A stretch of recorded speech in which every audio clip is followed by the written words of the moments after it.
Yes, a lot of people died in the War of Independence on both sides. And we must remember our Judaism doesn't allow us to celebrate the death of any one of God's people. As evil as they may be, we are pleased that Hitler is no longer alive, because therefore we can help promote justice. But we don't hello death, we hello life.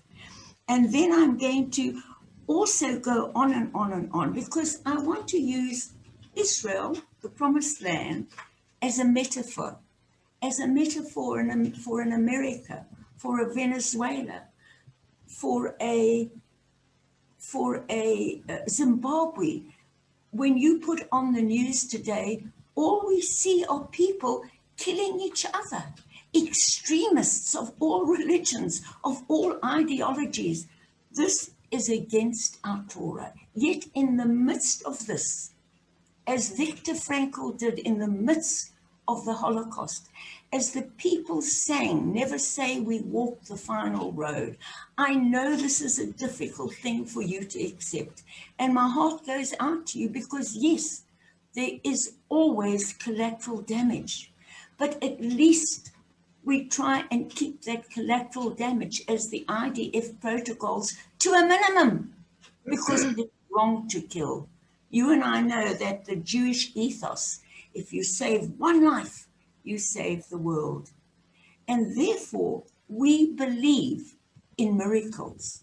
It is a miracle in South Africa, in spite of the total horrific setback we have had in our democracy over the last 10 years, with corruption, of people not caring about the other, in spite of the rebirth deliberately of raising hatred between white and black.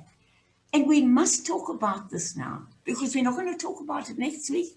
The miracle of apartheid is over. So in spite of all that horrible reality around us, yes, there is hatred against the white minority, Marion, but not from everyone. From a few voices who will self-destruct, as evil always does. And I believe in miracles. I've seen the miracle, and I've been in Israel so many times, and I've talked with the Palestinians, and I've talked with the Israelis, and I've seen the miracle of our country, and we'll talk with all people. But the miracle is that we have to believe in peace. We have to look forward to a time where the hatreds that we're seeing today won't exist. So let me just begin to conclude. Golda Meir, and I'm sure you all love her. I mean, after all, she was a woman. I'm not very much into that, Hilda. I prefer to be a humanitarian, but still. Golda Meir said something terribly prophetic. So do I. I'm not a feminist. Now I'm teasing you. Please, not now, afterwards. No, not me. Please don't. We'd rather have the comments to afterwards, because it's unfair. Then everyone would like to say something. So what did Golda Meir say? She said, as a Jew, you cannot afford the luxury of pessimism. Yes, we can look at the glass that we have in the world today, Marion, Peter and Harold. I know I go on about this, but it is very important that you and I are living in an era where people, to us innocent people, are dying. And in the Holocaust, so many people died. Can we really believe in miracles? We have no option. Because you see, the truth is that it is not too much to say that the Jews kept hope alive, but hope kept the Jews alive.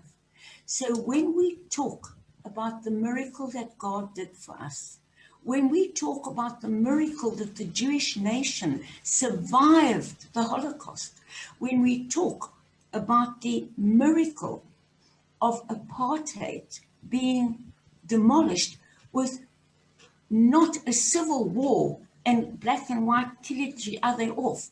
That was because there were people like you and I who kept hope alive even in those dark areas. And so we say that hope or faith, that belief that in spite of everything around us, I can think, I can see, I can project in my mind's eye a time where we will go back to the path of Mandela and democracy and decency and respect for each other. And this will happen in America. It will happen all over the world, in Israel as well. None of these countries, including ours, are by any means perfect. But at least we're a step along the way. And so let me just conclude with some beautiful words, and it's actually from the late rabbi, that wonderful chief rabbi, Jonathan Sacks. He says that human existence must always face towards the future. Man exists by constantly extending his mind to a future of possibilities of goodness. So only hope or faith or the idea that there will be a better tomorrow allows us to take risks, engage in long-term projects, marry and have children, and refuse to give up in the face of despair. So I think that that is so important to understand. And ultimately, the Jewish Torah is the epitome of, as a man thinketh, so he is. So, folks, I'm not sure whether what I've said today can help cover the horrible tension, the horrible difference between what some of us experience every day in our lives, and yet still know that in South Africa, democracy will prevail. And as Albie Sachs said, let's look at for what's good. What is good, Marion? What is good, all of us? What is good is that we have the courage today to speak out and say what we really think, even if other people don't agree with us. We have the courage to cry and say, look at corruption. We are living in a democracy like Israel and the States, where free speech is still allowed, where we can cry and say, hang on, I'm a white minority group. What about me? And young black students can say, what about us? We deserve education, even if we can't afford it. Do you know, we take this so much for granted, that we've come so far along this road towards respect of the other, towards peace, towards saving lives. And we forget how many countries there are still in the world where people cannot say what they think. I mean, you've just seen people get put away for their beliefs. A journalist was killed. Was it from Iran? Because of his statement against that country. We are extraordinarily blessed, all of us, in spite of all the bad things going around us, to live still in a country, to live in a country like some Western countries, I hope most Western countries, where you can say what you think. You can stand up. You can criticize the government. You can criticize anyone. You can criticize me. I can criticize you. But at the same time, let's look for what we have in common. Let's look at our love of our Torah, our love of Judaism. Let's look at the incredible good deeds that all of you, Marion, Peter, all of you do. Harold, your sister Marion, for the other who has not. Don't let's see color.